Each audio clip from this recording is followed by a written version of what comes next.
Assalamualaikum warahmatullahi wabarakatuh. Perkenalkan, kami dari kelompok 2, Konsolidasi Lahan Desa Gunung Letik, Ciparai, Kabupaten Bandung. Dengan anggota kelompok yang pertama ada Hadinda Makfira, yang kedua ada Andi Azam Bintang Hawari, lalu ada Kiki Dianti, lalu Fajriana Nurmalah Hayati Sukma, lalu ada Ali Firmansyah, dan Safa Nur Faizah. Kami akan membahas terkait pendahuluan, dasar teori, analisis lokasi, rencana pengembangan lahan, pembiayaan pembangunan, dan terakhir penutup. Latar belakang dilakukannya konsolidasi lahan oleh kami adalah yang pertama, amanat dari Undang-Undang Dasar Negara Republik Indonesia tahun 1945 yang tercantum dalam pasal 33 ayat 3. Dalam artian, negara memiliki kewenangan mengatur dan mengelola tanah karena tanah adalah bagian dari bumi. Namun semakin berkembangnya kehidupan manusia, semakin kompleks pula permasalahan pertanahan terutama di daerah seperti di Kabupaten Bandung. Oleh karena itu, dalam menghadapi berbagai konflik pertanahan yang tak kunjung usai, maka diperlukan adanya pengaturan mengenai penguasaan dan pemanfaatan tanah secara optimal serta adanya upaya untuk meningkatkan efisiensi dan produktivitas pemanfaatan tanah melalui konsolidasi tanah sehingga dapat dijadikan solusi bagi pemerintah guna mewujudkan perkotaan yang tertib dan tertata rapi. Konsolidasi tanah merupakan suatu metode pembangunan sebagai bagian dari kebijakan yang mengatur penguasaan tanah, penyelesaian penggunaan tanah dengan rencana tata ruang maupun tata guna tanah, pengadaan tanah untuk kepentingan pembangunan, dan peningkatan kualitas lingkungan hidup serta pelestarian sumber daya alam. Menurut Peraturan Kepala Badan Pertanahan Nasional Nomor 4 Tahun 1991 tentang Konsolidasi Tanah, disebutkan definisi konsolidasi tanah dalam pasal 1 angka 1 yaitu sebagai suatu kebijaksanaan yang telah berkaitan dengan menata ulang tanah baik dari segi penguasaan tanah maupun pengadaan tanah demi kepentingan pembangunan guna peningkatan kualitas lingkungan serta pemeliharaan sumber daya alam dengan mengikut sertakan warga masyarakat untuk berperan aktif. Sehingga berdasarkan latar belakang tersebut, penulis akan melakukan penelitian konsolidasi tanah di Kecamatan Ciparai, Kabupaten Bandung. Tujuan dari konsolidasi lahan ini ialah melakukan penataan ruang kembali pada salah satu kawasan di Desa Gunung Letik, Kecamatan Ciparai, Kabupaten Bandung, demi tercapainya pemanfaatan lahan yang optimal dan teratur. Sasaran yang pertama ialah melakukan penataan ruang menggunakan teknik konsolidasi lahan, yang kedua melakukan perhitungan kebutuhan lahan untuk penyediaan unit rumah baru dan perhitungan lainnya sesuai dengan standar, dan menghitung perkiraan biaya pembangunan serta membuat rencana desain dan dari hasil konsolidasi lahan. Untuk metode pengumpulan data, itu digunakan pengumpulan data sekunder melalui internet karena keterbatasan pandemi. Nah, untuk data yang dikumpulkan adalah dokumen mengenai legalitas lahan yang dijadikan objek, karakteristik umum atau gambar umum lokasi, serta aturan mengenai konsolidasi lahan di Indonesia. Sementara itu, untuk analisis data, kami menggunakan dua analisis, yaitu yang pertama analisis data kualitatif, serta analisis data kuantitatif. Analisis data kualitatif digunakan dalam menganalisis aturan yang berlaku di daerah yang menjadi objek konsolidasi lahan, dan untuk menganalisis karakteristik umum lokasi dan analisis karakteristik eksternal di lokasi konsolidasi lahan. Sementara itu, yang analisis data kuantitatif untuk melakukan perhitungan terhadap jumlah unit dan luas rumah rusun, lalu perhitungan pertelaan, perhitungan jumlah landed house, perhitungan dalam rencana program ruang, perhitungan STUP, serta biaya pembangunan yang mencakup biaya persiapan, biaya konstruksi, biaya perizinan, biaya operasional, biaya pemasaran, serta kompensasi. Dasar teori yang pertama adalah konsolidasi lahan. Berdasarkan Permen ATR nomor 12 tahun 2019, kalau konsolidasi tanah ini adalah kebijakan penataan kembali penguasaan, pemilikan, penggunaan, dan pemanfaatan tanah dan ruang sesuai rencana tata ruang serta suatu penyediaan tanah untuk kepentingan umum dalam rangka meningkatkan kualitas lingkungan dan pemeliharaan sumber daya alam dengan melibatkan partisipasi aktif masyarakat. Ini sendiri memiliki jenis konsolidasi tanah berdasarkan jenis lahan dan ruang suatu wilayah, yaitu ada konsolidasi tanah pertanian, non-pertanian, vertikal, dan swadaya. Kemudian konsolidasi tanah ini dapat dilakukan secara horizontal maupun vertikal yang berasal dari tanah yang sudah terdaftar, tanah hak yang belum terdaftar, tanah negara yang sudah dikuasai atau digarap, kemudian ada tanah aset BUMN atau BUMD atau badan hukum lainnya yang sudah dilepaskan dan atau dikuasai masyarakat. Subjek konsolidasi tanah adalah peserta yang memenuhi syarat, yaitu perorangan, WNI, dan atau badan hukum yang berkedudukan selaku pemegang hak dan penggarap tanah negara. Ruang lingkup konsolidasi tanah terdiri dari pertama itu ada perencanaan konsolidasi tanah, kedua ada pelaksanaan konsolidasi tanah, dan ketiga ada pembangunan hasil konsolidasi tanah. Untuk perencanaannya sendiri itu ada tahap penyusunan dokumen meliputi pembentukan tim koordinasi dan tim perencana pelaksana, kajian tata ruang dan kebijakan sektor, pemetaan sosial dan analisis potensi kawasan, pembuatan sketsa desain atau visioning, dan penyepakatan konsolidasi tanah, penetapan lokasi konsolidasi tanah. Kemudian untuk pelaksanaannya sendiri ini meliputi kegiatan pengumpulan data fisik, yuridis, dan penilaian objek. Kemudian ada penyusunan desain dan rencana aksi konsolidasi, kemudian ada pelepasan hak atas tanah dan penegasan tanah objek konsolidasi tanah, kemudian ada penerapan desain konsolidasi tanah, kemudian ada penerbitan sertifikat hak atas tanah dan penyerahan hasil konsolidasi tanah. Kemudian untuk hasil konsolidasi tanahnya itu sendiri ada tahapannya, yaitu persiapan pelaksanaan pembangunan prasarana, sarana dan utilitas, kemudian ada penerbitan sertifikat, kemudian ada pembentukan perhimpunan pemilik dan penghuni serta pemberdayaan masyarakat. Kemudian yang keempat ada kelembagaan konsolidasi tanah, itu terdiri dari 2 tim, yaitu tim koordinasi dan tim perencana pelaksana. Kemudian ada pembiayaan. Pembiayaan ini bersumber dari masyarakat, APBN, APBD, dan sumber pembiayaan lainnya. Kemudian ada pengawasan, itu oleh tim koordinasi konsolidasi tanah. Kegiatannya yaitu pemantauan kesesuaian tahapan dan dokumen konsolidasi, pemantauan progres dan implementasi desain. Kemudian ada pemantauan dan evaluasi dampak sosial, ekonomi dan lingkungan, ada evaluasi kinerja kawasan dan pembangunan berkala setiap 5 tahun. Kemudian ada perencanaan dan pembangunan kembali kawasan jangka panjang. Untuk STUP sendiri, dalam Peraturan Kepala Badan Pertanahan Nasional Nomor 4 Tahun 1991, STUP atau sumbangan tanah untuk bangunan adalah bagian dari objek konsolidasi tanah yang disediakan untuk pembangunan prasarana jalan dan fasilitas umum lainnya, serta untuk tanah pengganti biaya pelaksanaan. Untuk tanah pengganti biaya pelaksanaan sendiri adalah bagian dari sumbangan tanah untuk pembangunan yang diserahkan kepada pihak ketiga, dengan pembayaran kompensasi berupa uang yang dipergunakan untuk pembiayaan kegiatan pelaksanaan konsolidasi tanah sesuai dengan daftar rencana kegiatan konsolidasi tanah. Di dalam Permen ATR BPN nomor 12 tahun 2019 juga disebutkan bahwa tanah untuk pembangunan atau TUP adalah bagian dari tanah peserta yang diserahkan atau disediakan bagi pembangunan prasarana, sarana dan utilitas serta tanah usaha bersama sesuai kesepakatan.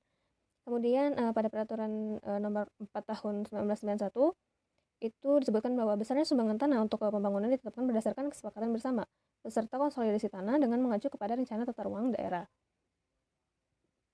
Beserta yang terlalu kecil tanahnya sehingga tidak mungkin menyerahkan sebagian tanahnya sebagai sumbangan tanah untuk penggunaan, dapat mengganti sumbangan tersebut dengan uang atau bentuk lainnya yang disetujui bersama oleh para peserta konsolidasi tanah. Kemudian untuk perhitungannya yaitu persen STUP itu sama dengan tambahan fasum dan TPBP luas lokasi ditambah dengan fasum yang sudah ada 100%. Kemudian untuk pertelaan berdasarkan Permen ATR BPN nomor 12 tahun 2019 disebutkan bahwa pertelaan adalah pernyataan dalam bentuk gambar dan uraian yang menunjukkan batas yang jelas dari satuan rumah susun, bagian bersama, benda bersama, dan tanah bersama, beserta uraian nilai perbandingan proporsional. Kemudian komponennya itu ada satuan rumah susun, sarusun, yaitu rumah susun yang tujuan utamanya digunakan secara terpisah dengan fungsi utama sebagai tempat hunian dan mempunyai sarana penghubung ke jalanan umum. Kemudian untuk bagian bersama yaitu bagian dari rumah susun yang dimiliki secara tidak terpisah untuk pemakaian bersama dalam kesatuan fungsi dan dengan satuan-satuan rumah susun. Kemudian benda bersama yaitu benda yang bukan merupakan bagian rumah susun, melainkan bagian yang dimiliki bersama secara tidak terpisah untuk pemakaian bersama. Kemudian ada tanah bersama yaitu sebidang tanah, hak atau tanah sewa untuk bangunan yang digunakan atas dasar hak bersama secara tidak terpisah, yang di atasnya berdiri rumah susun dan ditetapkan batasnya dalam persyaratan izin mendirikan bangunan. Kemudian ada NPP yaitu menunjukkan perbandingan antara sarusun terhadap hak atas bagian bersama, benda bersama, dan tanah bersama yang dihitung berdasarkan nilai sarusun yang bersangkutan terhadap jumlah nilai rumah susun secara keseluruhan pada waktu pelaku pembangunan pertama kali memperhitungkan biaya pembangunannya secara keseluruhan untuk menentukan harga jualnya. Nah, berikut adalah perhitungan pertelaan. Ada luas bangunan yaitu jumlah lantai dikali luas bangunan per lantai, kemudian luas total masing-masing tipe rusun, yaitu luas unit dikali jumlah unitnya, kemudian luas total bangunan hunian yaitu jumlah luas total masing-masing tipe sarusun. Kemudian untuk luas bangunan bersama itu luas bangunan dikurangi luas total bangunan hunian. Kemudian tanah bersama yaitu luas total masing-masing tipe dikali luas tanah, kemudian dibagi dengan luas total bangunan hunian dikali jumlah unit tipe tersebut. Kemudian bangunan bersama yaitu luas total masing-masing tipe dikali dengan luas bangunan bersama dibagi dengan luas total bangunan hunian dikali jumlah unit tipe tersebut.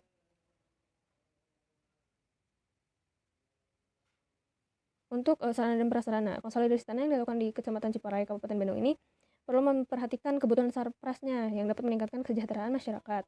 Ini mengacu pada SNI nomor 3 1733 tahun 2004 yaitu tentang tata cara perencanaan lingkungan perumahan di perkotaan. Hal ini dibutuhkan untuk memenuhi kebutuhan minimal yang harus dimiliki lokasi tersebut setelah dilakukan konsolidasi dengan pertimbangan jumlah penduduk dan jangkauan akses sarana terhadap lokasi konsolidasi. Apakah sarana yang tersedia sudah dapat melayani lokasi atau belum? Jika belum, maka akan diletakkan di lokasi tersebut. Penerapan teknis ini berlaku untuk perencanaan sarpras perumahan baru, perumahan sarpras di lingkungan perumahan yang telah berkembang maupun perencanaan sarpras di lingkungan yang telah berkembang secara tidak terencana. Berikut merupakan analisis lokasi, berisikan gambaran umum, analisis tapak eksternal, kepemilikan lahan, dan infrastruktur. Nah, untuk gambaran umumnya, Kecamatan Jepara merupakan kecamatan yang berada di Kabupaten Bandung. Nah, secara umum Kecamatan Jepara ini dengan luas sebesar 46,18 hektar dan 14 desa. Nah, salah satu desanya itu Desa Gunung Letik. Kecamatan Jepara ini mempunyai jumlah penduduk sebanyak 109.060 jiwa, 109.060 jiwa dengan KK 30.172. Nah, secara administratif di sebelah selatan terdapat Kecamatan Pacet, utaranya ada Kecamatan Solokan Jeruk, timur Kecamatan Majalaya, dan barat Kecamatan Balena dan Anjasari. Nah, di kecamatan ini memiliki sarpras pendidikan SD sebanyak 70, SMP 24 gedung, dan SMA 11. Nah, untuk sarpras kesehatannya ada 6, dan sarpras peribadatannya berupa masjid, terdapat 10 masjid. Nah, untuk secara detailnya kita milih Desa Gunung Letik di Kecamatan Ciparai dengan luas wilayah sebesar 5 hektar. Nah, berikutnya ada analisis tapak eksternal. Ini berupa sarana kesehatan. Ini terdapat peta jangkauan bidan, lalu peta jangkauan klinik, jangkauan posyandu, jangkauan puskesmas. Nah, ini menunjukkan bahwa tapak kita telah terjangkau oleh sarana kesehatan. Dan juga ini ada selanjutnya ada sarana peribadatan dan sarana pendidikan. Nah, ini ada jangkauan masjid, jangkauan SD, SMP, dan SMA. Nah, untuk selanjutnya kepemilikan lahan dan infrastruktur. Nah, ini area yang tapak yang direncanakan ini terdapat 480 persil rusun dengan asumsi 1 persil diisi oleh 1 KK dengan 5 jiwa di dalamnya sehingga jumlah penduduk di area tapak 2.325.